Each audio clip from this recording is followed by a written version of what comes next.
বিসমিল্লাহির রহমানির রহিম। দয়াময় পরম দয়ালু আল্লাহর নামে। ইন্নাল্লাহা লা ইস্তাহয়ী আন ইয়াদরিবা মাসালান মা বাউদাতান ফামা ফাওকাহা فأما الذين آمنوا فيعلمون أنه الحق من ربهم وأما الذين كفروا فيقولون ماذا أراد الله بهذا مثلا يضل به كثيرا ويهدي به كثيرا وما يضل به إلا الفاسقين। আল্লাহ মশা কিংবা তদপেক্ষা ক্ষুদ্র কোন বস্তুর উপমা দিতে সংকোচ বোধ করেন না। সুতরাং যাহারা ঈমান আনিয়াছে তাহারা জানে যে নিশ্চয়ই ইহা সত্য, যাহা তাহাদের প্রতিপালকের নিকট হইতে আসিয়াছে। কিন্তু যাহারা কাফির তাহারা বলে, আল্লাহ কি অভিপ্রায়ে এই উপমা পেশ করিয়াছেন?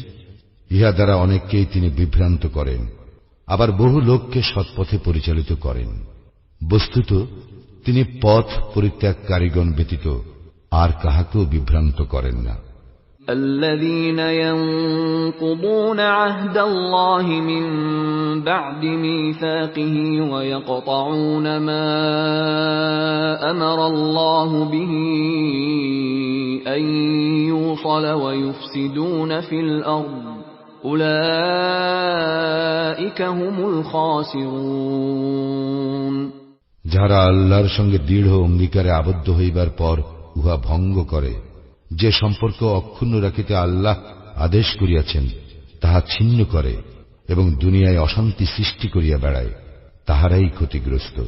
كيف تكفرون بالله وكنتم أمواتا فأحياكم ثم يميتكم ثم يحييكم ثم إليه ترجعون। তোমরা কিরূপে আল্লাহকে অস্বীকার করো, অথচ তোমরা ছিলে প্রাণহীন। তিনি তোমাদেরকে জীবন্ত করিয়াছেন, আবার তোমাদের মৃত্যু ঘটাইবেন ও পুনরায় জীবন্ত করিবেন, পরিণামে তাহার দিকেই তোমাদেরকে ফিরিয়ে আনা হইবে। هو الذي خلق لكم ما في الأرض جميعا ثم استوى إلى السماء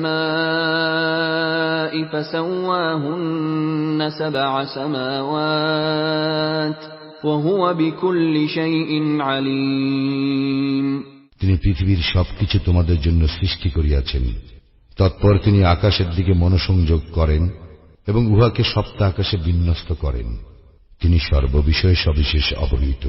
وَإِذْ قَالَ رَبُّكَ لِلْمَلَائِكَةِ إِنِّي جَاعِلٌ فِي الْأَرْضِ خَلِيفَةً قَالُوا أَتَجْعَلُ فِيهَا مَن يُفْسِدُ فِيهَا وَيَسْفِكُ الدِّمَاءَ وَنَحْنُ نُسَبِّحُ بِحَمْدِكَ وَنُقَدِّسُ لَكَ قال إني أعلم ما لا تعلمون। স্মরণ করো যখন তোমার প্রতিপালক ফেরেশতাদের বলিলেন, আমি পৃথিবীতে প্রতিনিধি সৃষ্টি করিতেছি। তাহারা বলিল, আপনি কি সেখানে এমন কাহাকেও সৃষ্টি করিবেন যে অশান্তি ঘটাইবে ও রক্তপাত করিবে? আমরাই তো আপনার সপ্রশংস স্তুতি গান ও পবিত্রতা ঘোষণা করি। তিনি বলিলেন, নিশ্চয়ই আমি যাহা জানি তাহা তোমরা জানো না।